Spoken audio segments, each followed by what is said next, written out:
gracias, Andrés, por la invitación. Y es lindo ver cómo ha ido creciendo esta jornada. Fuimos en la primera, éramos un poquito de expositores y ahora prácticamente se ha volado el número de intervenciones. Así que, bueno, que sigue creciendo esta cosa. Bueno, sin más, parto con una suerte de excerpo, digamos, ¿no?, del texto de Bersón, extraído de las dos fuentes, la moral y la religión, que es el último, digamos, ¿no?, del texto publicado, digamos, por el filósofo francés. Aunque el instinto guerrero exista por sí mismo, no debe aferrarse a motivos racionales. La historia nos enseña que estos motivos han sido muy variados. Se reducen cada vez más a medida que las guerras se hacen más calientes. La última guerra se refiere a la Primera Guerra Mundial, en la que se entrevé para el porvenir, si es que por desgracia todavía vamos a tener guerras, están ligadas al carácter industrial de nuestra civilización. Si se quiere una simbolización esquemática, simplificada y estilizada de los conflictos de hoy, se deberá representar por lo pronto a las naciones como poblaciones puramente agrícolas que viven producto de sus tierras. Supongamos que tengan lo indispensable para alimentarse. Crecerán en la medida en que obtengan de la tierra un mejor rendimiento. Hasta ahí todo va bien. Pero si hay un exceso de población y no quiere verterse hacia afuera, o no puede hacerlo porque el extranjero le cierra las puertas, ¿dónde encontrará el alimento? La industria arreglará las cosas. La población excedente se hará obrera. Si el país no posee fuerza motriz para accionar las máquinas, hierro para construirlas y materias primas para la fabricación, tratará de adquirirlos en el extranjero. Enviando al exterior los productos manufacturados, pagará la deuda y recibirá además alimento que no encuentra en su territorio. Los obreros se encontrarán con que son emigrados en el exterior. El extranjero les emplea como los habría empleado en su país.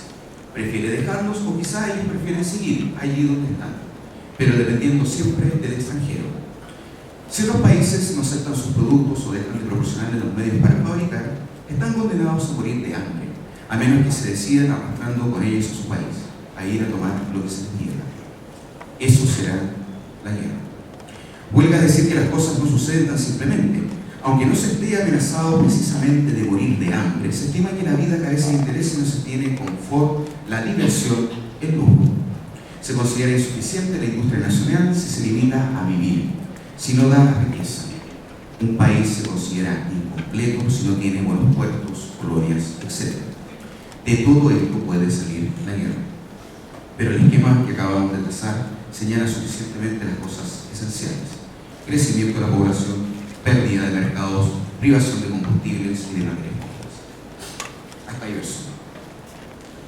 En el contexto general del pensamiento de Bersón, a pesar de lo que se podría dejar interpretar en la lectura de este extenso fragmento con que he querido dar inicio a esta presentación, no encontraremos una teoría de la guerra, tampoco un discurso a primera vista sistemático, ni mucho menos un pensamiento que reflexione sobre reflexiones ni las condiciones de posibilidad ni de la emergencia de todo conflicto. La guerra para Bersón es ante todo, a mi juicio, una constatación, una facticidad y un acontecimiento. Constatación, facticidad y acontecimiento. Una constatación ya que es indesmentible su realidad efectiva. Una facticidad pues también es más o menos evidente y horrible las articulaciones que dan lugar a sus efectos esencialmente nocivos. Y finalmente, un acontecimiento no tan solo por su recursividad y retorno más o menos permanente, como lo muestra nuestra propia historia, sino más profundamente por su carácter virtual, su estar latente que permitiría dar lugar, en principio, a aquellos intervalos de calma que se ponen en evidencia en aquel estado que denominamos habitualmente bajo el vocablo de paz. En lo que sigue, intentará dar cuenta de esta triple implicación que puede consignar una noción de guerra, y posteriormente, me hubiera encantado hablar de la democracia, pero no va a haber tiempo. En algunos textos de Bersón, principalmente las dos fuentes de la moral y la religión, que por la variación de su tono habrían de estar conectados de modo más o menos evidente con el concepto de materia que rige buena parte de la reflexión filosófica de este pensador francés. Así las cosas, nuestra hipótesis reside entonces en que el hecho que es la guerra no podría ser sino una extensión violenta o recta de sus efectos, de un impulso que es connatural a un uso de la inteligencia, pero que a su vez pone en evidencia el fondo instintivo que se logra en su propia génesis. Dicho de otra manera, la guerra que en su acaecer se presenta como algo inevitable para personas en situaciones de sociedad tan diversas como específicas, se han de revelar algunos de los caracteres quizás más propios de la especie humana, caracteres que reconocemos finalmente la realidad del egoísmo, la ambición y la propiedad, que definen algunos de los resortes en que es posible observar la potencia de la agencia humana. La guerra, en cuanto hecho, es dado por las condiciones del propio movimiento de la naturaleza. Es, afirma Bersón, la propia naturaleza que, cito, ha querido la guerra, o cuando menos ha puesto al hombre en condiciones de libre que sea la guerra inevitable. La primera constatación del hecho que es la guerra es su carácter inexorable, dado por la condición de lucha con que se presenta de entrada la serie de movimientos que en el horizonte de la vida presenta por sí misma. La guerra en esta línea de lectura manifiesta no solo el aspecto inmediata y evidentemente violento de un movimiento cualquiera de situación de la naturaleza, sino más profundamente la serie abierta de encadenamientos, pero también choques y fricciones y resistencias con que se presenta el propio movimiento de la vida en toda su actualidad efectiva. Ese es el movimiento típicamente predador de los animales del deseo. Es que desde evolución creadora es posible leer que la vida fue definida como un haz abierto de potencialidades, las cuales en un determinado momento y en un determinado lugar se actualiza en una determinada forma que persiste en su cambio específico a través de la diversidad de las especies y de individuos que pueblan de modo evidente el paisaje que registra la propia naturaleza. Insistimos, encadenamientos, pero también disoluciones y sobre todo descensos, es lo que caracteriza el movimiento vital que observa Bersón en aquella obra, movimiento que en su unidad de impulso finito revela que este ha de ser entendido siempre bajo el aspecto de un conjunto de resistencias que dan cada vez forma a esa serie de potencialidades en vista de la actualización que brinda una imagen general del comportamiento de la naturaleza. Este impulso vital traduce sumariamente en su concepto esta tendencia del orgánico en devenir en nuevas formas, y es por ello que para el pensamiento de Bersón la evolución no puede ser sino pensada como eminentemente creadora. Que esto sea así supondría, a nuestro juicio, que si el sentido eminente de cualquier creación es romper con los hábitos que posan o dibujan un cuadro existente que dirigen continuamente hacia existencias exclusivamente útiles a un determinado régimen o estado de cosas, se hace asimismo razonable que aquellas mentadas condiciones de vida no podrían ser observadas en un régimen constante de violencia, de un enfrentamiento constante de una multiplicidad de fuerzas. Es en virtud de esta razón que en el campo de la experiencia y en el caso específico de la guerra, esta deviene inmediatamente como la actualización de la violencia misma, pero ahora en un sentido histórico que persiste en su evidencia por el continuo perfeccionamiento de los medios para ejercer. Digamos así, si crear es ante todo ejercer violencia contra lo que ya existe y por ende también contra la integridad misma de los seres particulares dispuestos en este contexto abierto a la naturaleza, la guerra bien puede ser comprendida como una extensión de esta violencia a través de la configuración de diversos medios de una sociedad que excluye destructivamente a otros que le compiten. Ahora bien, si la naturaleza, como señala Bersón en las dos fuentes de la moral en la religión, desde un punto de vista meramente productivo, es aniquiladora de individuos y generadora y conservadora de especies, en el contexto de una historia de la humanidad, esto se reinscribe bajo la razón de que cualquier creación considerada en su actual novedad habría de provocar un necesario estado de inseguridad frente a las certidumbres que pueblan la costumbre y los hábitos en una forma de sociedad históricamente dada. Ahora bien, en este entendimiento de las cosas cabría preguntarse si la voluntad de la naturaleza ha querido el acontecimiento de la guerra. Bersón responde: la naturaleza no ha querido nada si se entiende por voluntad la facultad de tomar decisiones particulares, pero la naturaleza no puede crear una especie animal sin bosquejar implícitamente sus actitudes y movimientos que resulten de su estructura y sus prolongaciones. Hasta ahí Bersón. En efecto, si la creación deja de ser un juego al margen de la realidad, en lo sucesivo la naturaleza no reproducirá solamente, sino que ella misma producirá lo real, operando en el constante devenir de la materia que siempre ofrecerá resistencia al desarrollo moviente de la realidad del orgánico. Y ahí que para Bersón la vigencia de lo nuevo siempre impondrá un aspecto de disociación y más aún de diferenciación respecto de lo que es ya existente. Si se da el asentimiento a esto, violencia y creación, potencialidades y diferenciaciones dadas en el movimiento de lo real, no son sino los rasgos que entraman el desarrollo global del proyecto metafísico enunciado en clave personal. Pero en este programa teórico general, cabe cabría preguntarse cómo juega, qué función presenta esta buenísima noción de guerra que Cabezón dispone tan sumaria y escasamente a lo largo de su obra. Debemos volver así a su primer signo, a saber su carácter de inevitable, y comencemos a especular en torno a su posible sentido.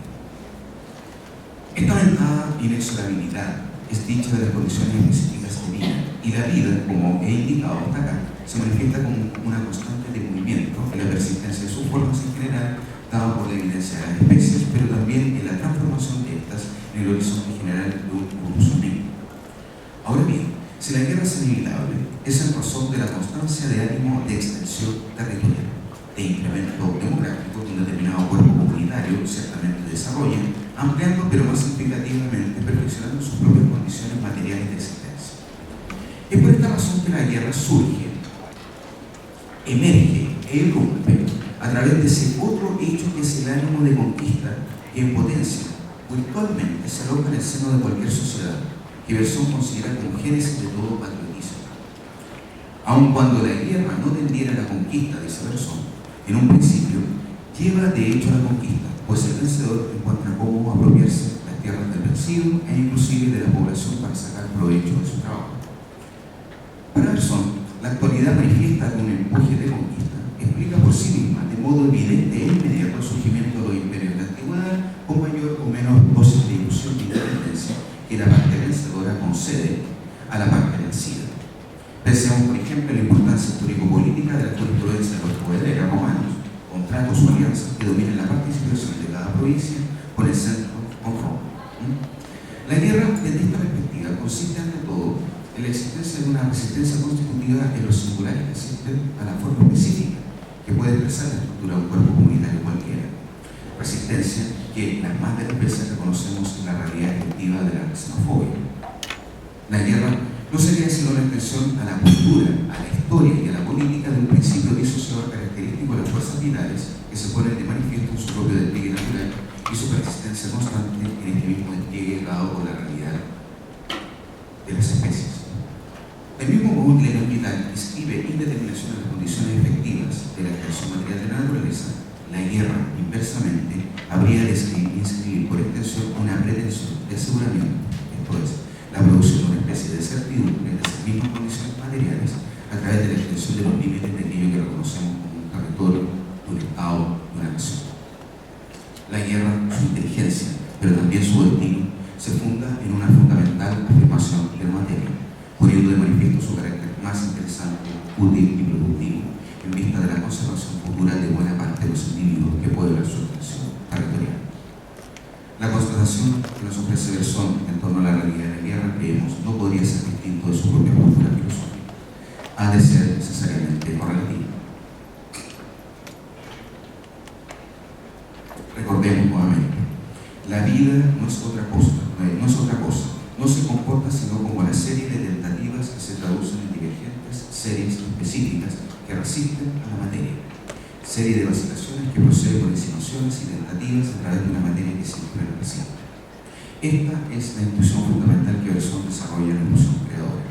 La materia como un todo en órgano y múltiple siempre se comportará como un obstáculo, como un problema que alienta diversas pero igualmente efectivas formas de resolución por parte de la vida.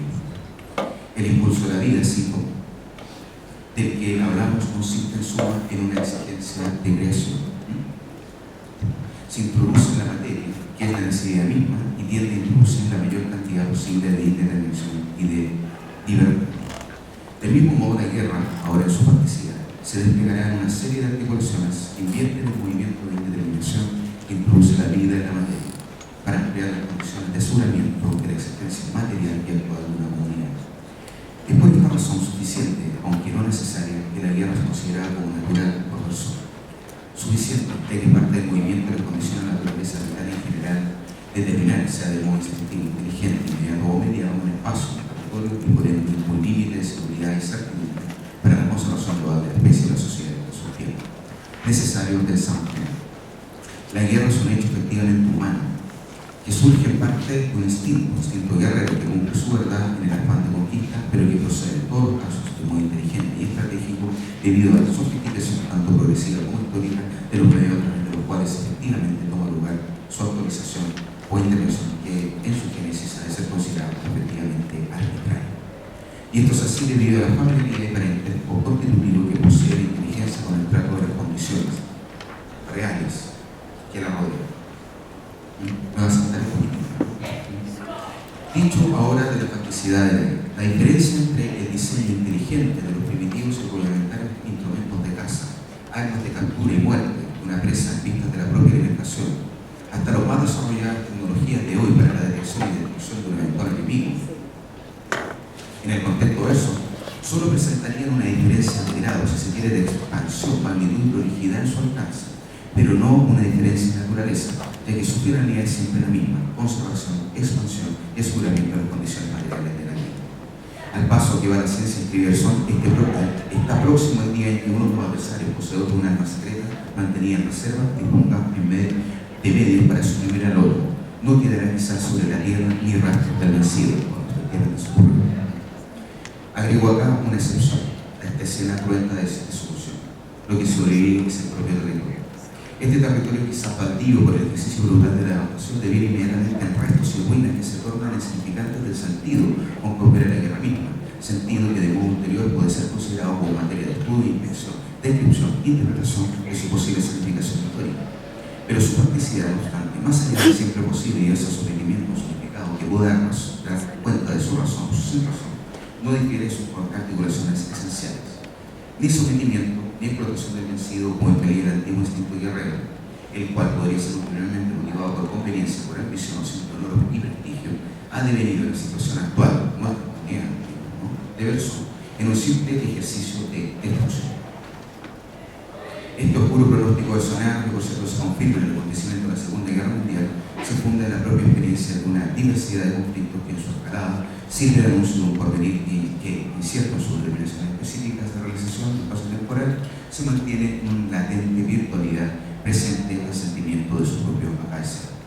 Recordemos así nuestro comienzo por aquella extensa cita de los dos contra la moral en la religión. La conclusión de Bersón en la segunda caracterización de la tierra, en un sentido industrial, era dada en la contracción de tres articulaciones esenciales tomadas desde su propia facticidad, a saber, crecimiento de la población, pérdida de mercado, privación de combustibles y de materias primas. No obstante, todas estas condiciones reales son, insistimos, suficientes, pero no necesarias para el acontecimiento mismo del conflicto. Dicho muy brevemente, la guerra en cuanto a acontecimiento es una virtualidad propia del devenir histórico de los pueblos, sea en sus extremos por simple ambición de humanidad, o bien por el asentamiento de las condiciones de aseguramiento, sofisticación de la vida misma de los pueblos impuestos a la sociedad. Y es por la propia experiencia que ha de dar cuenta de la naturaleza fuerza fantasmal de su acaecer. Termino con una cita relativamente larga de Bersón y para abrir la discusión. Niño en 1871, recién terminada la guerra, conflicto franco-prusiano, habría que especificar, y durante los 12 o 15 años que siguieron, yo, igual que todos los de mi generación, consideré como inminente una nueva guerra. Después, esta guerra nos pareció a un mismo tiempo como probable e imposible, idea compleja y contradictoria hasta la fecha fatal. No suscitaba, desde luego, en nuestro espíritu ninguna imagen fuera de su expresión verbal. Conservó su carácter abstracto hasta las horas trágicas en que el conflicto apareció como inevitable hasta el último momento, cuando se esperaba contra toda esperanza. Pero cuando el 4 de agosto de 1914 desplegaron un número de Lemartin, leía en grandes caracteres: Alemania declara la guerra a Francia, tuve la súbita sensación que una invisible presencia que todo el pasado había preparado y anunciado, a la manera de una sombra que precede al cuerpo que la proyecta. 43 años de inquietud confusa había contribuido a componer este cuadro. El cuarto y su mobiliario, el diario desplegado sobre la mesa, yo de pie ante ella, el acontecimiento, impregnándolo todo con su presencia. Bueno, muchas gracias.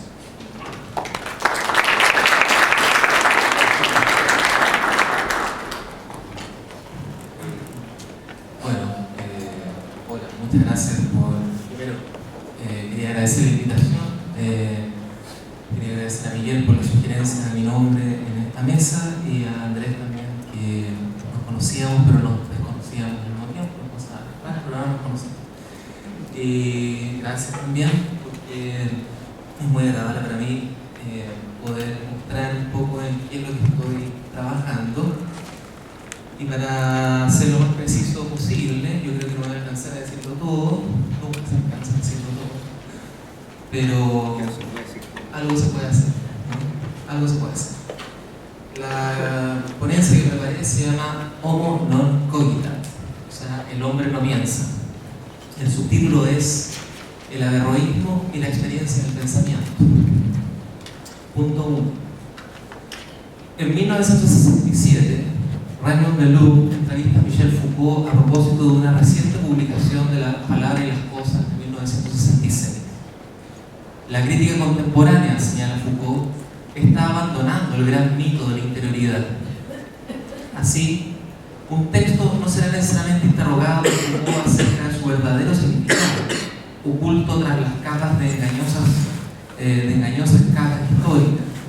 Ningún significado oculto parecería habitar en la superficie del texto, ninguna interioridad, ningún sujeto, en último término, ningún autor. Ahora sabemos, plantea Foucault, remitiéndose a Blanchot, que la obra no pertenece a un proyecto de su autor y ni siquiera al de su existencia, que mantiene con él relaciones de negación, de destrucción, que es para él el manar de la fuera eterno. Frente a la idea del autor, articulado por una cierta modernidad, bajo la forma de una interioridad que reclama a un autor, ¿no? Foucault vendrá a subrayar la aparición de una nueva crítica que a través del nombre de Blanchot parece mostrar el modo en que una obra escabulle a su autor, tanto como la lengua no deja de experimentar una fuga permanente respecto del hablar, desplegada por un sujeto en particular. De hecho, este pareciera destruirse, negarse, allí donde paradójicamente reclama su soberanía. El texto no está orientado a la cuestión de la guerra específicamente, pero en la medida en que cuestiona la dimensión de la soberanía, está absolutamente relacionado con lo que acaba de leer.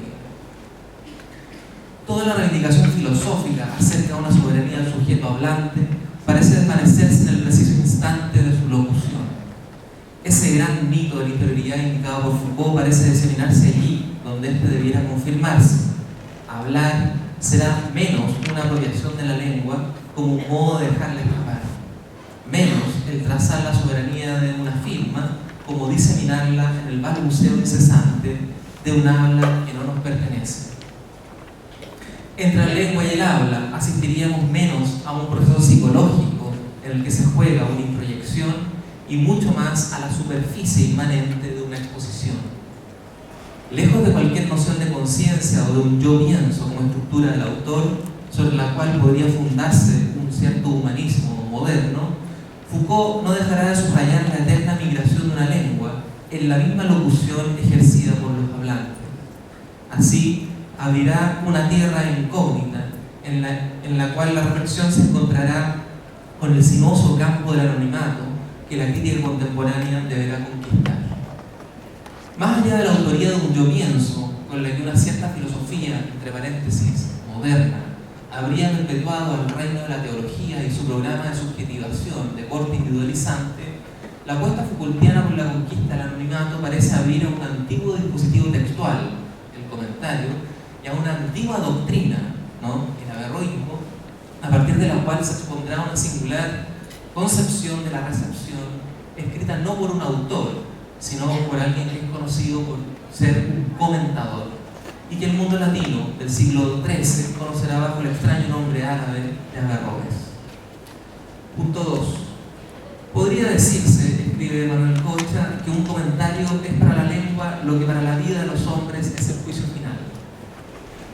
Del mismo modo en que el juicio final se experimenta una singular contracción del tiempo, el comentario funciona como aquel discurso capaz de contraer a la vez todos los discursos que han declinado en el tiempo cronológico. Una suerte de apocatastasis en la que el texto condensa en un instante de peligro, diría Benjamin, todos los tiempos que la propia tradición multiplica y separa.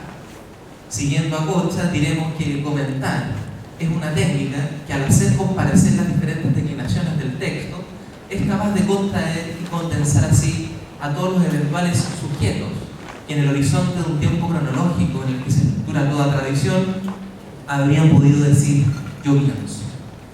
A esta luz, la práctica del comentario redunda en un inmediato cuestionamiento de la soberanía del autor en la medida en que inventa un campo de enunciación muy diferente en la que se escombra una voz que ya no puede decir yo y que permite la abertura a una lengua como un terreno único e indivisible para todos los hombres. Así, lo que Foucault, bajo la rúbrica de Blanchot, parecía desmontar en ese gran mito de la interioridad, parece encontrar en la antigua práctica del comentario legado por el averroísmo una verdadera conquista del anonimato, en la cual la irreductibilidad de la lengua, aquello que Benjamin denominaba la lengua pura, disemina la posibilidad de un quién, de un yo mío. Afirmaba la soberanía de un autor, ¿no? De este modo, el comentario, al contraer los tiempos y sujetos que alguna vez pudieron atribuirse el lugar del yo, abre a una nueva forma de enunciación en la que el ejercicio del pensar se despliega en la persona de otro y en la que los hombres singulares ya no aparecen en el comentario como autores, ¿no? Sino como portadores de una palabra y un pensamiento que no les pertenece. En este contexto, entonces, lo que el averroísmo abre es la posibilidad de emparentar la experiencia del pensamiento con la experiencia de la comunidad al mismo tiempo, ¿no? De este modo, el comentario ejercerá un desplazamiento de las formas de enunciación, desde la primera persona propia del yo pienso a la tercera persona del no soy yo quien piensa lo que pienso, sino él. A esta luz, es él, un impersonal. A esta luz, el comentario hará visible el diálogo que se abre entre vida y pensamiento, entre los cuerpos que intentan actualizar un habla y una lengua que huye indefectiblemente de ellos. La vida parece no coincidir con el pensamiento, donde la voz del comentarista parece indistinguirse de la voz de quien comentaba. En efecto, conocido en el mundo latino como el comentarista, Averroes será el foco de una de las más grandes conjuros realizados por una época. Un conjuro que ha expresado en la enconada crítica de Tomás de Aquino contra aquella perversión que amenaza a toda filosofía moral y con la consecuente condena llevada a efecto en París por el obispo Tempier en 1277 en contra de lo que se llamaba averroísmo, cuya premisa de que el hombre es hombre independiente del alma racional, estoy citando al obispo Tempier, el hombre es hombre independiente del alma racional, tendrá que execrar, tuvo como antídoto la reivindicación incondicionada del yo pienso, que había dado lugar a la puesta en marcha de lo que yo denomino el programa de subjetivación de corte individualizante, respecto del cual un sujeto podrá ser concebido como titular y dueño del pensamiento. La cuestión que se está jugando acá es si el sujeto es o no es dueño del pensamiento, ¿no? La apuesta averroísta es que el pensamiento es una experiencia común, ¿no? Y en cambio el programa de subjetivación occidental, que aparece desde el siglo XIII, me parece a mí, particularmente cristalizado en Tomás de Aquino y en la condena de Tempier, va a insistir en la individualización del pensamiento, ¿no? Me voy a saltar una parte, ¿no? Toda la filosofía árabe islámica medieval no hace sino insistir sobre la naturaleza cosmológica y no psicológica de la noesis. Desde las lecturas neoplatónicas de Al-Farabi y Avicena, la cuestión de la cognoscibilidad se aloja siempre fuera del hombre, en el lejano terreno de las inteligencias celestes. El averroísmo no será la excepción a la hora de conseguir la experiencia del pensamiento a partir de la categoría de la potencia, ¿no? Concebido esta última como el intelecto único y separado respecto de los hombres singulares. El averroísmo aquí sitúa una noesis capaz de desmantelar el pilar fundamental sobre el cual se erigió la interpretación tomista de Aristóteles, esto es, que el alma estaría unida al cuerpo de modo ontológico, configurando así una estrategia a partir de la cual el hombre singular se subjetiva en la forma personalista, en la forma de una persona. Aquí se inventa la idea de la persona, se inventa la idea del hombre como poseedor del pensamiento, ¿no? Por eso la polémica tomista contra el averroísmo tiene que ver precisamente con esto, que el averroísmo impide pensar al hombre como persona. La separación del alma respecto del cuerpo, tal como ocurre en el alma intelectual, que opera completamente exenta de un órgano en particular, solo se da, dice Tomás de Aquino, como un modo de obrar, pero jamás de modo sustancial, como defenderá Averroes. La unidad ontológica alma-cuerpo no solo hará posible la configuración del hombre a la luz de la encarnación, y por lo tanto a imagen de la persona de Cristo, sino que posibilitará la apropiación teológica de Aristóteles en función de conjurar su deriva filosófica y a su vez, sobre todo, su deriva árabe. contra, el averroísmo insistirá en que la separación entre el alma intelectual y el cuerpo asume un estatuto ontológico y no simplemente modal, respecto a lo cual se volverá patente que homo non cogita, el hombre no piensa. Así, para el averroísmo, la experiencia de pensar implicará situar al pensamiento como una sustancia, que sin embargo tendrá un carácter potencial, cuya existencia pervive fuera de los hombres singulares. Que la potencia del pensamiento sea una sustancia impasible y sin embargo capaz de recibir todas las formas posibles, significa que ésta será una sustancia única y separada respecto de los individuos. En efecto, estos últimos solo podrán pensar, ¿no?, o devendrán sujetos de pensamiento gracias a la imaginación, que se presenta como el lugar límite entre lo corporal y lo incorporal, entre lo individual y lo común. La imaginación adopta entonces el lugar capaz de reunir a lo uno y lo múltiple, a la potencia del pensar y sus formas múltiples de actualización. De este modo, si la tesis tomista articulaba al mentado programa de subjetivación de corte individualizante, insistiendo en la unidad ontológica entre alma y cuerpo, y por lo tanto extendiendo el dogma de la encarnación al campo de la filosofía aristotélica, ¿sí?, la tesis averroísta insistirá en la inadecuación radical existente entre la vida del hombre y la potencia del pensamiento, desnudando de este modo el hiato infantil, podríamos decir, en el que algo así como una experiencia del pensar podrá tener lugar. Así, para el averroísmo, pensar designa un proceso de despersonalización en el que los hombres depositan sus imágenes en la sustancia común del pensamiento para a partir de allí actualizarlas en la forma de los inteligibles. Dicho en otros términos, el hombre para Averroes no es una persona y por lo tanto no es un hombre que piensa, no es un animal racional, sino que antes de eso es un animal imaginal, es un animal que simplemente produce imágenes, un animal que imagina. Y por lo tanto, el proceso del pensamiento está anudado inmediatamente al proceso de imaginación. ¿Sí? Me voy a saltar algunas partes, pero quiero llegar a este punto que me parece clave. Fragmento clave del libro segundo, del De Anima, es que esta exposición en la cual Averroes insiste que el pensamiento no es algo que el hombre posea desde el principio en su perfección definitiva, sino que además subraya el estatuto por el cual una sustancia como esta puede existir, es decir, la potencia. Tal como recalca en el gran comentario del De Anima, esta extraña sustancia que define a la mente única y separada a todos los hombres, ¿no?, se define por ser una potencia del pensamiento que no es una forma y tampoco una simple materia, y menos aún un compuesto, es decir, un cuerpo natural, sino que sobre todo Averroes definirá que esa potencia del pensamiento es un cuarto género del ser. De este modo, Averroes da a la categoría de potencia un rango decisivo del que las diferentes y subterráneas versiones que aparecerán en Occidente, por ejemplo Spinoza, no abandonarán jamás. La potencia del pensamiento es una forma de existencia. ¿Sí? Sin embargo, a diferencia de Alejandro Afrodisia, que planteaba que el intelecto material o la potencia del pensamiento es una facultad engendrada y por lo tanto corruptible, Averroes, siguiendo siempre a un cierto Aristóteles, insistirá en que la existencia de la potencia del pensamiento es cualitativamente diferente al estatuto potencial de la materia, con lo cual esta extrañamente única y separada es incorruptible y por lo tanto eterna, tanto como lo es el mundo, ¿no? Son los hombres singulares, los mortales, pero es el pensamiento en potencia lo inmortal. De ahí la capacidad que tendría el pensamiento de sobrevivir a la muerte de los hombres singulares.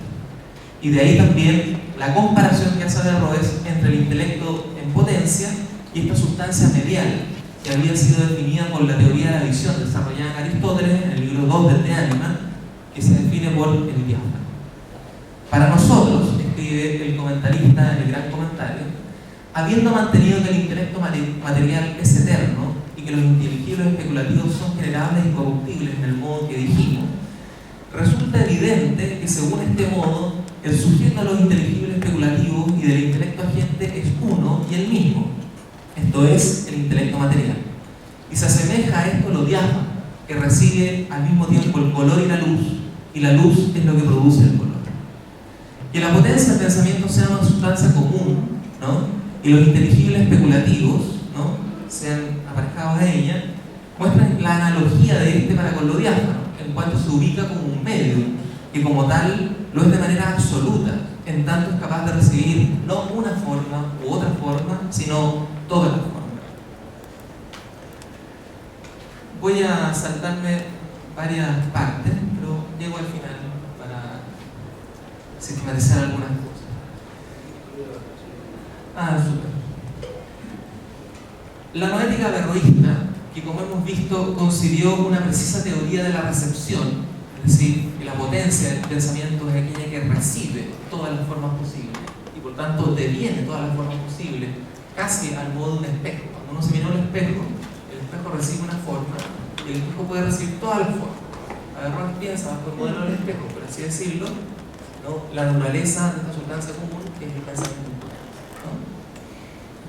La noética averroísta, digo, que como hemos visto consiguió una precisa teoría de la recepción a la luz de la noción de la potencia del pensamiento, abrió lo que Giorgio Agamben ha denominado la infancia del hombre, es decir, la irreparable fractura entre la vida y el pensamiento, en cuyo intersticio justamente la imaginación ocupará un lugar central.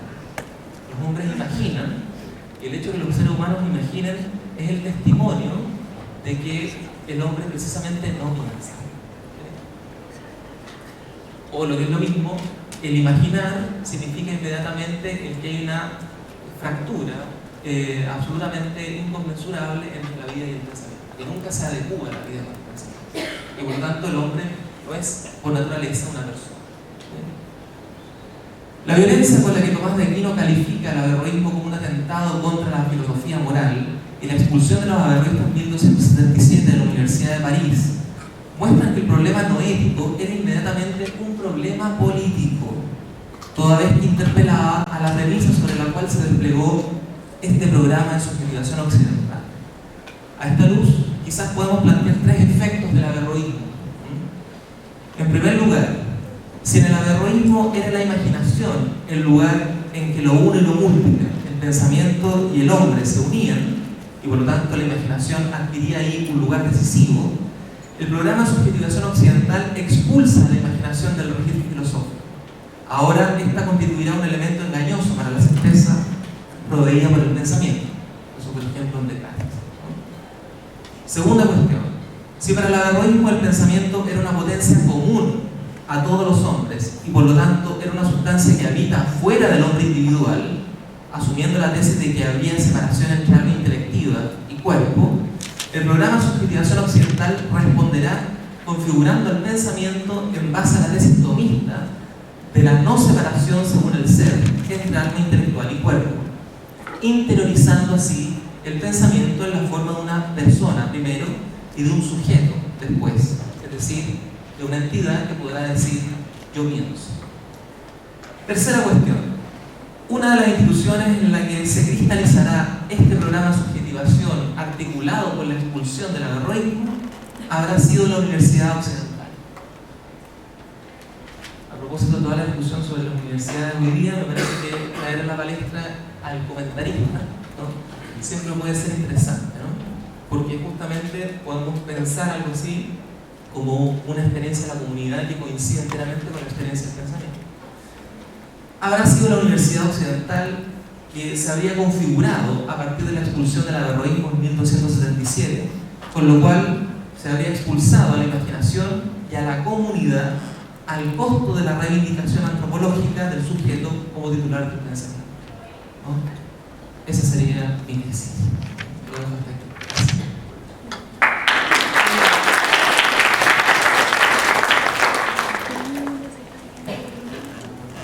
Tenemos media hora para una discusión, así que quien quiera, dele.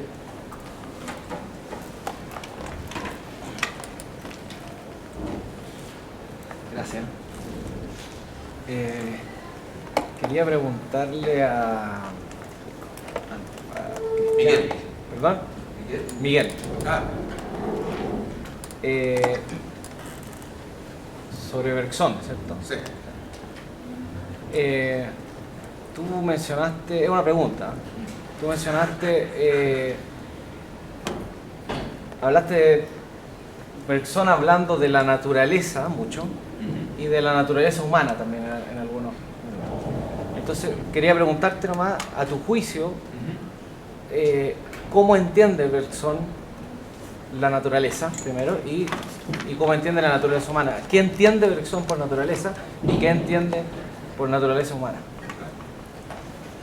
Creo que es una buena pregunta, porque en rigor la naturaleza, por decirlo así, esposa. No es que haya, por decirlo así, una naturaleza por un lado y una naturaleza humana por otro.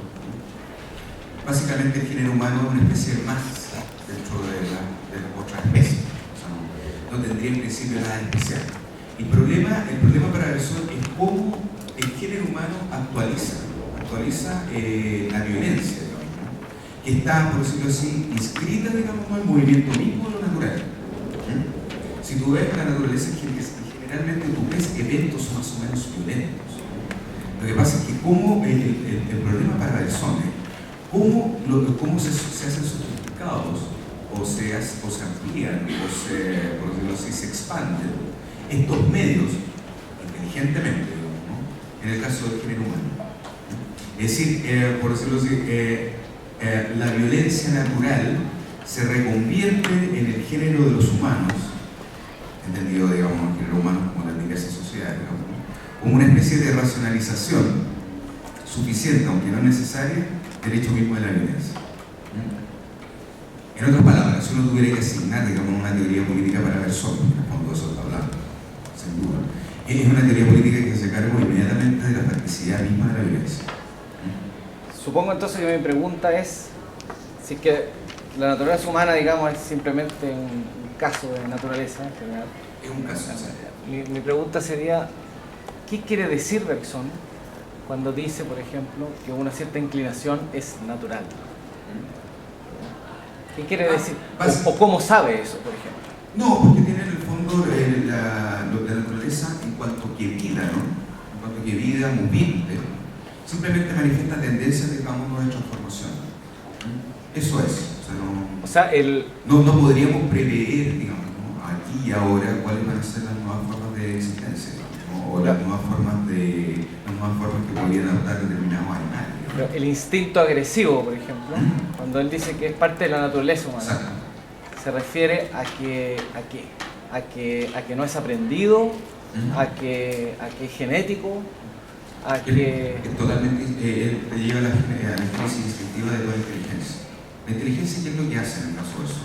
Diseñar medios a través de los cuales cumplo determinados fines. Uno de los fines en este caso, por ejemplo, es el aseguramiento, digamos, de las condiciones de existencia de una comunidad, tierra. Expansión de un territorio, tierra. Sofisticación, digamos, ¿no? de un modo de vida, digamos, que una sociedad adopta, tierra. Y yo no sé, termino con esto, yo no sé si tú me podrías contestar esta pregunta, pero ¿cómo sabe Bergson cuáles son esos fines que son naturales? ¿Cómo llega a saberlo? ¿Hace un estudio zoológico? La naturaleza no se propone fines. La naturaleza, en cuanto que vida, habría que entenderla más bien como lo que Bergson enuncia como una mecánica de transformación.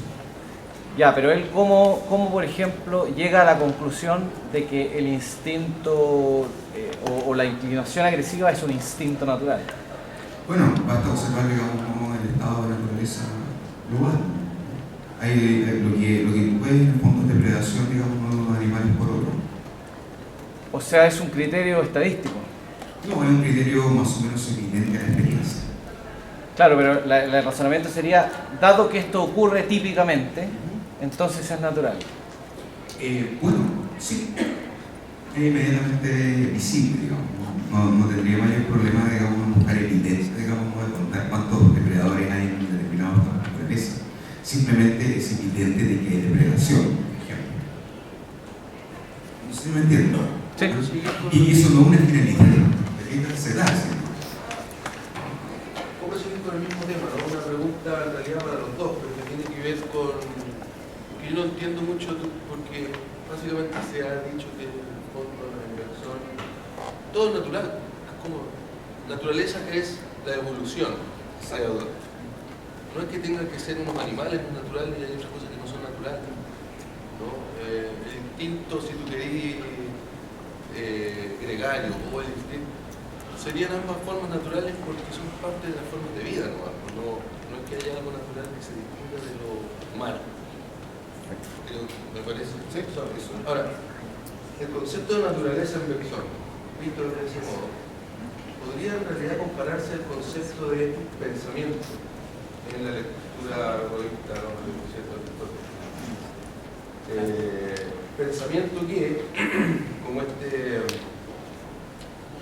esta potencia infasible y al mismo tiempo, por lo tanto, infinita de transformación, ¿podrá entenderse como una evolución creadora? ¿Qué diferencia podría haber entre, no sé, naturaleza y pensamiento? Claro, una ¿Qué cosa... tiene de no pensamiento la naturaleza? Claro, lo que pasa es que ahí hay una pequeña distinción, ¿no? Que tiene que ver con que la cosmología que está en juego aquí es diferente, en el sentido de que la cosmología averroísta, consecuentemente con la cosmología aristotélica, es una cosmología teleológica, esencialmente, ¿no? Sin embargo, ese por una parte, pero la segunda cuestión que me parece que es interesante es las condiciones que establece el averroísmo para pensar en algo así como una potencia que tiene un estatuto ontológico. Esa es la cuestión clave que el averroísmo lega a Occidente, la posibilidad de pensar una potencia que tiene un estatuto ontológico, es decir, una potencia que no es simple inexistencia, sino que es una forma más de existencia. En ese contexto es la sustancia común que constituye a todos los seres humanos, ¿no? Y en ese contexto uno podría acordarse de otra figura. Yo desconozco completamente a Bergson, solamente lo conozco por bien, él es erudito de Bergson. Pero por ejemplo,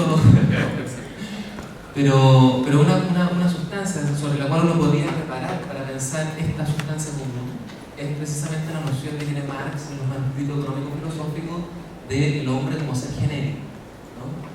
En ese sentido nos encontramos otra vez con esta potencia, ¿no? Que tiene un estatuto ontológico. Quizá pueda pensarse también que Bergson, al pensar en la idea de naturaleza como potencia, en cierta manera es parte de ese legado, no lo sé. Yo creo que sí, porque en el fondo Bergson en el fondo lo que está pensando finalmente es no un programa, digamos, no que está cumpliendo fines. Es decir, no establece, digamos, funciones, por decirlo así, para poder comprender los movimientos quizás que son manifiestos, digamos, en lo real de la naturaleza. Es decir, no existe teleología, digamos, en el caso de eso. Es como una especie como de aristotelismo sin teleología, ¿no? Es decir, sacamos la causa formal, sacamos la causa final y simplemente nos quedamos con una serie de transformaciones entre causas eficientes y causas materiales. Yo diría que ahí uno podría arreglar un poco el hilo de las categorías, digamos, como para poder rescatar algo de Aristóteles, que sin duda tiene mucha razón en algunas cosas. Porque claro, o sea, por ejemplo, cuando Aristóteles define, por ejemplo, la categoría fundamental de su filosofía, que es sin duda el movimiento, lo define como la actualidad de lo potencial. Entonces, es una cuestión que uno debería otra vez nuevamente pensar. Ahora, esa actualidad se propone fines. En el caso, yo creo que de Averroes y de Bergson, diría que no tenemos un programa ideológico. Sí, solamente agregaría dos cuestiones. Digamos que es cierto que la cosmología que está, o digamos la cosmología como constelación del pensar, en la cual está inserto Averroes y averroísmo, es una constelación aristotélica, por lo tanto teleológica. Sin embargo, la articulación del pensamiento en potencia, bajo un estatuto ontológico, está exento de telos. Por eso es que es capaz de recibir todas las formas, ¿sí? Y puede no recibir las formas, ¿sí? Es decir, puede que el hombre no devenga pensador, ¿sí? Por ejemplo. Y la segunda cuestión que yo diría es que siempre hay que acordarse de que, bueno, para los modernos, ¿sí? La guerra, y particularmente, no la guerra, lo político, pertenece al campo de lo artificial, ¿no? Eso es Hobbes, por ejemplo, ¿no? La la política es artificial. En cambio, en la cosmología aristotélica, la política es natural. Digamos.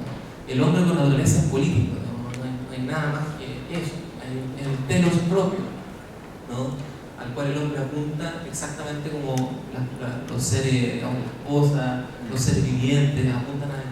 ¿No? Ese es el bien, digamos. Pero en el pensamiento moderno ya no hay un telos, porque en particular en el campo de lo político, ¿cierto?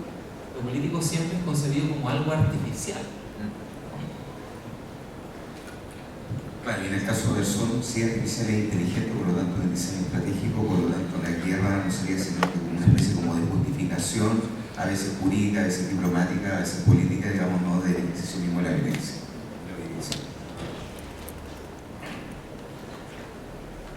Siguiendo, no sé si quiero agregar cuando usted, el robo de persona, ¿cómo sería esa como el encuentro entre lo universal y lo singular? Yo siempre soy hablado por algo, o hay circunstancias en que no, hay circunstancias que se realizan con lo personal, el personal. ¿Qué tipo de circunstancias? Por ejemplo, ¿qué tipo de circunstancias vitales? ¿Qué tipo de singulares? Me dicen, no, en verdad, como todo hablado y no existe eso. No, hay ciertas circunstancias donde se realiza ahí. Hay de una apropiación, por ejemplo. Eso no se puede plantear. Sí, en la tradición averroísta, si se puede hablar de tradición, ¿no? Una tradición que no existe, una tradición por venir. Particularmente ese problema es el problema que no solamente asola a Averroes y al averroísmo, sino también a todos los medievales, que es el problema de la conclusión. Es decir, cómo se produce el encuentro entre el pensamiento en potencia y el pensamiento en acto, ¿no? O lo que es lo mismo el intelecto en potencia y el intelecto agente, como le llamamos. Entonces, el averroísmo nos está diciendo que no haya hombres singulares y que el hombre singular se fusione en una comunidad abstracta, digamos, como la experiencia totalitaria, etc. No, el averroísmo lo que está diciendo es que el pensamiento se piensa en los hombres singulares en la medida en que el hombre singular, cuando piensa, tiene que despersonalizarse y abrirse al campo común de la potencia del pensamiento. ¿Qué es lo que liga la universalidad del pensamiento con la singularidad del hombre? La imaginación. En la medida en que la imaginación es un punto límite entre lo sensible y lo inteligible, ¿cierto? Es justamente el punto límite de ligazón entre lo uno y lo múltiple, en el concepto averroísta, ¿no? Por eso es que antes que ser un hombre que piensa, el hombre ante todo es un hombre que imagina. Que solo porque imagina puede devenir una actualización del pensamiento en particular. Pero sin imaginación no es posible la experiencia del pensamiento. O más bien, podemos hablar de la experiencia del pensamiento solo, ¿verdad?, como un ejercicio de imaginación, digámoslo de ese modo, ¿no? Lo que ocurre es que, pongamos, me puedo demorar un poquito más, ¿no? Solamente diciendo lo siguiente. Uno de los últimos libros de Bruno Latour, por ejemplo, Latour intenta hacer un desplazamiento entre la idea del cogito con la idea del cogitado. ¿Ya? O sea, no es que individualmente yo pienso así en sí, sino que pensamos en conjunto. ¿Ya? Pero eso no es averroísmo. El averroísmo es precisamente la experiencia que está entre el cogito y el cogitado. La experiencia de una singularidad que no piensa, pero que deviene pensamiento, ¿cierto?, a la luz de la imaginación, y por lo tanto una experiencia del poder no pensar. Es posible no pensar y por lo tanto no es articulable la antropología del animal racional. Desde el punto de vista averroísta, lo que se desvía, ¿no?, es la antropología del animal racional, sobre la cual posteriormente se funda la idea de persona, la idea de sujeto, todas las cosas.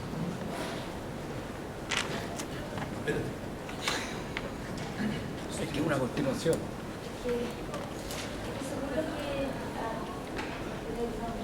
Bueno, el otro leo. Sí, seguro que tú decías que si yo latino al pensamiento real y el lenguaje fuga, el lenguaje entonces es juego mismo porque como mi profesor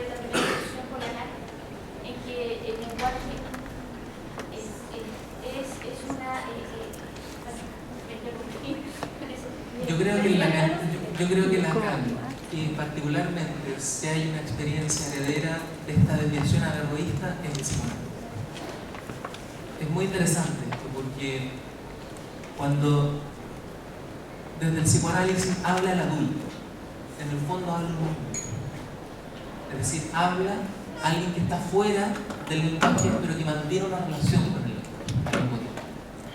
El averroísmo es exactamente esa idea, de que el hombre está fuera del lenguaje y por lo tanto tiene que ejercer un proceso de apropiación, pero que al mismo tiempo tiene una relación con el lenguaje y por eso mismo es un animal, pero un animal que imagina, ¿cierto? Es capaz de imaginar, como los otros animales también, son capaces de imaginar, pero que tiene una relación con este dispositivo bien extraño que es el lenguaje, pero no una relación inmediata, ¿no? Y para ponerlo en términos muy contemporáneo. Me parece a mí que si hay un legado de la teología tomista hoy, ¿ya?, es la cibernética. ¿Ya? La existencia de la idea de un sujeto como procesador de información, donde un sujeto no puede desprenderse de ser procesador de información, es el legado más directo, por así decirlo, de este programa de subjetivación articulado del siglo XIII. En cambio, el averroísmo se expresan de manera diferencial en distintas apuestas teóricas del pensamiento contemporáneo. En Foucault, en cierta manera en Lacan, ¿cierto? Donde justamente la experiencia fundamental pasa por una experiencia del pensamiento que no es de ningún modo inmediata, ¿no? Y que al mismo tiempo mantiene al hombre en un hiato, ¿no?, entre vida y pensar. A propósito de la hora, quería contar que podemos quedarnos para un par de preguntas más. Y luego a la 1, a las 5, van a traer unos sanguchitos. Si queréis, paramos. Le doy la palabra a alguien que había levantado la mano, pero una pequeña pregunta, Rodrigo. ¿Tú dirías que la potencia del pensamiento es algo de lo que no se tiene experiencia? Sino que la experiencia tiene que ver justamente con la experiencia de no pensar. Si hay la experiencia es la experiencia de no pensar, pero la potencia del pensamiento no hay experiencia. O sea, en la potencia del pensamiento, digamos, los seres individuales lo que intentan hacer es apropiarse de esa potencia del pensamiento, pero nunca logran apropiarse del todo, ¿no? La experiencia del pensamiento es la experiencia de la actualización del pensamiento. ¿Okay? Es decir, de que efectivamente digo, yo hablo, pero yo hablo significa haberse ya despersonalizado en esta sustancia común del pensamiento. Claro, la actualización parcial, tranquila. Exactamente. El averroísmo lo que instala finalmente, y de hecho Averroes lo dice con todas sus letras en otros textos, por ejemplo, cuando trabaja la cuestión política en el tratado decisivo o en su comentario a la República de Platón, cuando él trabaja la idea de si acaso la filosofía puede llegar a hipótesis últimas, ¿no? Él dice que el derecho, los hombres se pueden poner de acuerdo en el derecho por consenso, pero en la filosofía nunca hay unanimidad. Y no hay unanimidad precisamente porque la filosofía no tiene un fin. Es imposible tener un fin toda vez que no es posible apropiarse completamente nunca de esa potencia del pensar. Sí. Retomando un poco todo lo que se ha hablado y lo primero que planteé y que siguió Vicente. Pasa que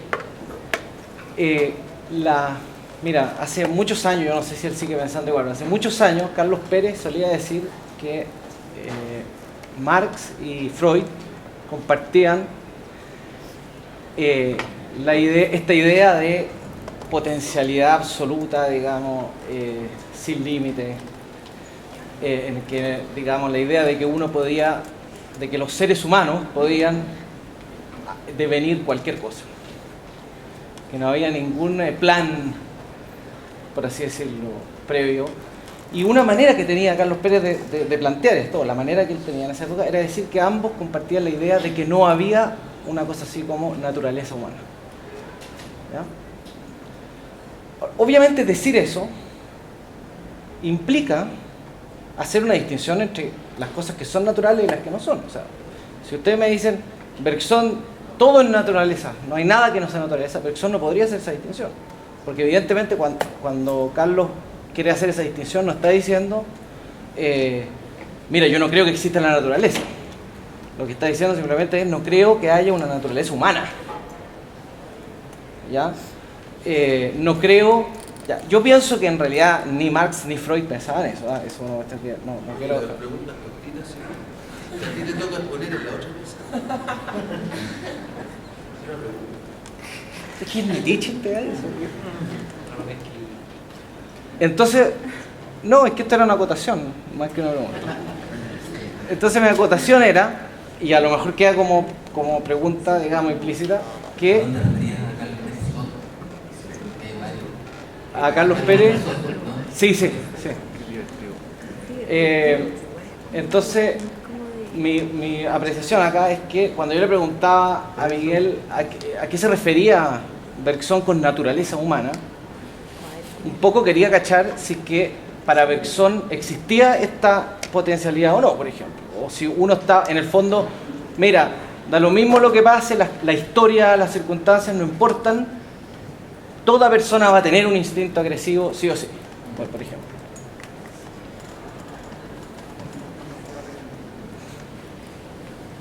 ¿Qué es la naturaleza humana en el caso de Bergson? Básicamente un conjunto de hábitos que tú compartes en términos sociales. Es decir, es un hecho histórico y geopolíticamente situado que indudablemente también está sometido a transformación. Por eso las dos fuentes de la moral y la religión es un texto complejo. Yo tiendo a pensar y tengo una hipótesis de una muy incipiente investigación, que cada vez que Bergson habla de moral no está hablando sino que de historia. ¿Te fijas? Y cada vez que habla de religión no está hablando sino que de política. Entonces, yo creo que por ahí va un poco el cuadro. No es que la naturaleza humana sea como algo así como especial, algo gracioso, digamos, ¿no? Y que tiene un carácter, por decirlo así, majestático o regio, es el Dios, digamos, ¿no? Que nos ha creado, ¿no? Sino que más bien es una actualización más que sigue su propia tendencia natural, digamos, ¿no? Igual que cualquier otra especie. No tendría en rigor nada especial, salvo esta cuestión del dominio y la cuestión de la propiedad. Lo que en el fondo Rodrigo entiende como esta famosa, esta ilusión de la autoridad de un sujeto, digamos, que se funda a sí mismo. O sea, es un efecto, no tiene nada original, ni en persona. Bueno, con el cariño que le tengo a Carlos Pérez Soto, deberíamos decir que lo que acabo de presentar es completamente diferente a lo que él plantea, digamos, en el sentido que él reivindica la disposición del sujeto, digamos, ¿no? Particularmente en el Marx y también en la lectura que hace de Hegel, digamos. Entonces, ahí hay una lectura, una pregunta que se abre en el comentario que tú haces, que me parece es muy interesante. ¿Cuál es la diferencia entre el planteamiento, digamos, cuál es la diferencia entre dos grandes lectores de Aristóteles, Averroes y Marx, pero también Averroes y Hegel, ¿no?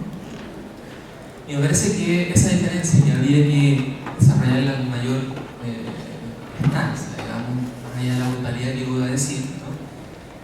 Tiene que ver con que en Averroes no asistimos a la idea de la dialéctica, en el sentido hegeliano del término, porque no hay en este sentido un sujeto, ni siquiera cuando podemos identificar algo así como la historia humana de un sujeto, ¿no? En Averroes hay una historia humana que se despliega, una cierta fenomenología del espíritu que se despliega históricamente, pero que prescinde del sujeto porque la potencia del pensamiento no es un sujeto, ¿no? No es un sujeto en la medida que justamente es actualizada por su propio signo, ¿no? Y la segunda cuestión que me parece que es interesante, que va de la mano con la anterior, es que el averroísmo es una especie de antídoto contra la antropología. Es decir, contra cualquier posición que intenta defender algo así como el ser del hombre es esto o lo otro, el averroísmo, al situar al hombre como un infante, ¿no? Tal como le explicaba ella, ¿no? En cierta manera problematiza la posibilidad de una antropología y más bien muestra la ficción de una antropología, ¿no? Por ejemplo, muestra la ficción de pensar al hombre como sujeto o como persona, ¿ya? en la medida en que la cuestión decisiva ahí no es tanto la personalización del hombre, sino la relación de este hombre con la impersonalidad del pensamiento, que es una sustancia común, ¿no? Eso sería un poco la diferencia. Por eso me parece que es interesante, queda pendiente evidentemente la relación entre los grandes aristotélicos de la historia, digamos, Hegel, Marx, Averroes. Hay varias investigaciones al respecto. Por ejemplo, una investigación muy actual de una filósofa norteamericana que se llama Catherine Bellow, que escribe un libro sobre Averroes y Hegel, pero la discusión que ellos mantienen en la diferencia entre filosofía y religión, que están Averroes en el lado decisivo y Hegel evidentemente en la fenomenología del espíritu, ¿no? Pero eso será para otra oportunidad. Oye, me pido la palabra. No, quisiera Oye, cortito. Quisiera insistir, como por otro lado, con la misma dirección de la pregunta de Alfredo, porque me parece que la pregunta por la relación entre experiencia y política todavía tiene que hacerse una vuelta. Por ejemplo, la cuestión de los fines, que aparece en ambos trabajos, en cierto modo, en el debate ahora, ¿no? Los fines tienen que ver con la política. Hablamos de proyectos políticos, hablamos de ideologías, como también ciertas como fines. La guerra, al final. Exacto. Entonces, si la naturaleza no tiene fines, si el pensamiento no tiene fines, ¿no? ¿Dónde está la política? En tanto que orientada a metafísica. Quizás tiene que ver con lo que no es meramente Tal cual, natural. exacto. Claro. A ver, por ejemplo, si el género humano, por naturaleza, tiene una cuestión gregaria. Esa es como una primera convicción de la persona. No es que vayamos solos por algo, sino que hay una tendencia, por decirlo así, incita, digamos, ¿no? en la naturaleza, si hay algo así, una relación en la configuración de sociedad. El tipo de sociedad y los fines que esa sociedad administra inteligentemente y estratégicamente, es ahí la entrada de la política. Es ahí la entrada de la política. O sea, déjame explicarlo desde lo que faltó, digamos, ¿no? de la conferencia que tiene que ver en el fondo con la cuestión de la democracia. La democracia la define Bersón como un gesto permanente de protesta frente a los abusos o sufrimientos más intolerables. Es decir, para Bersón no hay un concepto de democracia, hay una práctica democrática que es cotidiana, porque siempre hay que detectar en cualquier estado de sociedad cuáles son los puntos en donde los abusos están siendo, por decirlo así, actualizados. Digamos, esa podría decir que es una finalidad, uno podría empezar ahí como una finalidad, pero es para negativa, porque uno detecta, digamos, cuando las condiciones de existencia se están colocando, en el fondo están sufriendo, digamos, ¿no? Y están, por decirlo así, deteriorando, digamos, ¿no? la politez, es decir, la urbanidad, la amabilidad cívica o la libertad cívica de una determinada sociedad. Y por eso es tan importante para eso una cuestión de la democracia, pero no como concepto, no como teoría, sino que como práctica. Una cuestión que se decide en términos prácticos. Por eso no puede haber un concepto de democracia, porque nunca se sabe cuáles van a ser las nuevas formas de libertad, de ejercicio de libertad o de fraternidad, que el futuro, digamos.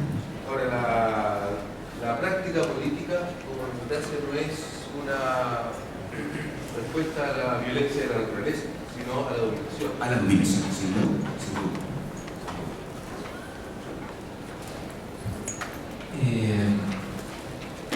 A ver, la primera cuestión que quería destacar es que cuando nos metemos en esta discusión sobre la noesis,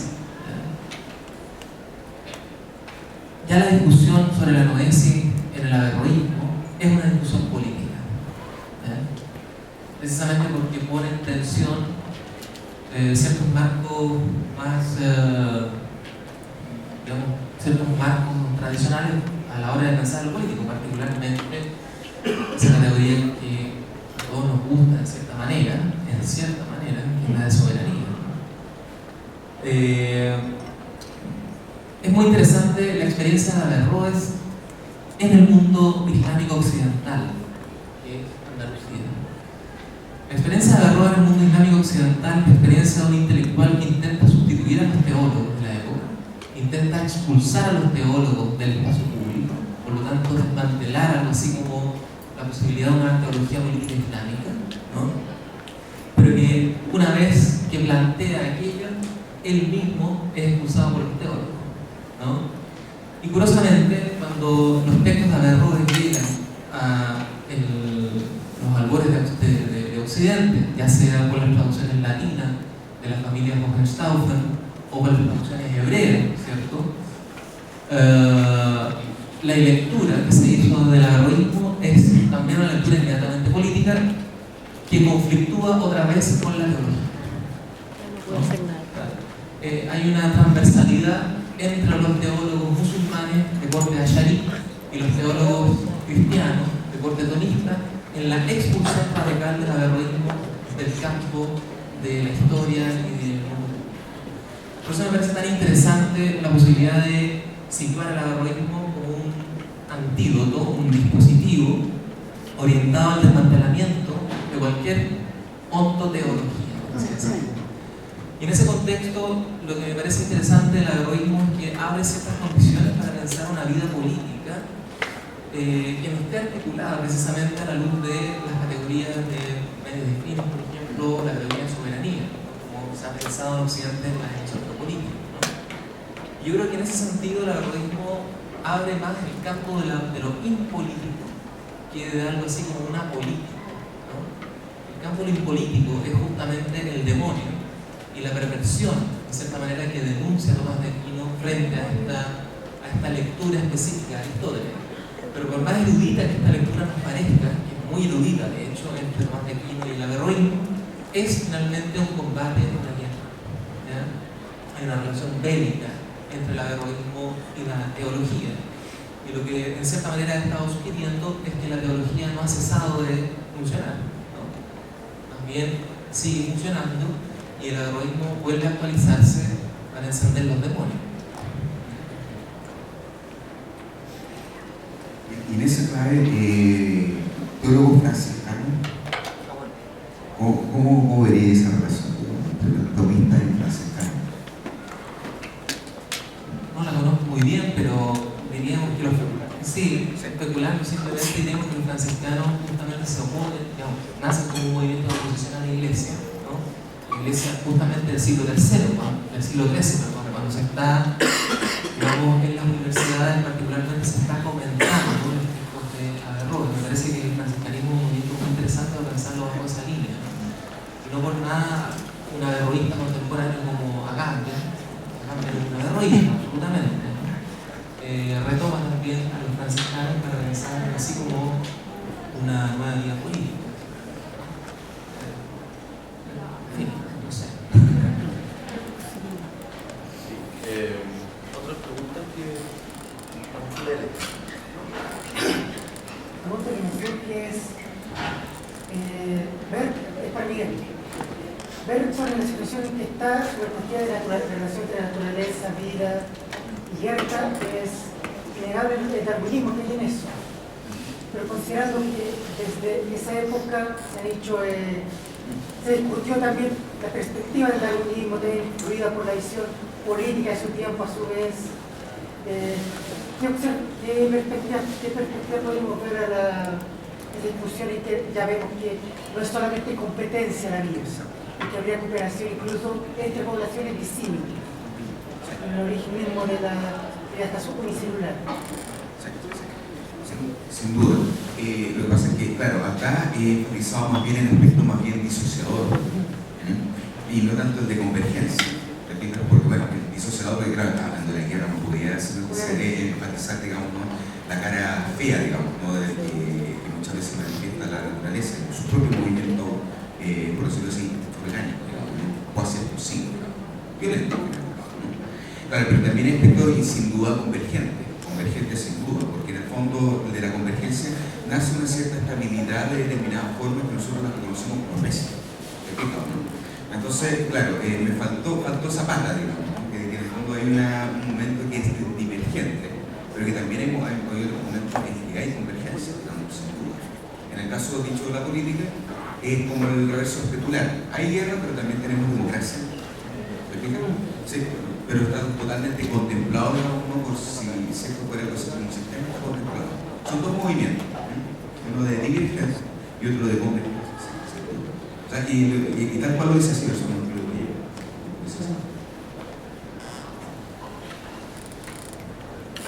¿Alguna otra pregunta? A mí me quedan un montón de preguntas en este primero, por ejemplo, las funciones de amigo y enemigo. Pero no, lo que vamos a hacer es mejor cerramos la mesa. ¿Les parece? Un aplauso a los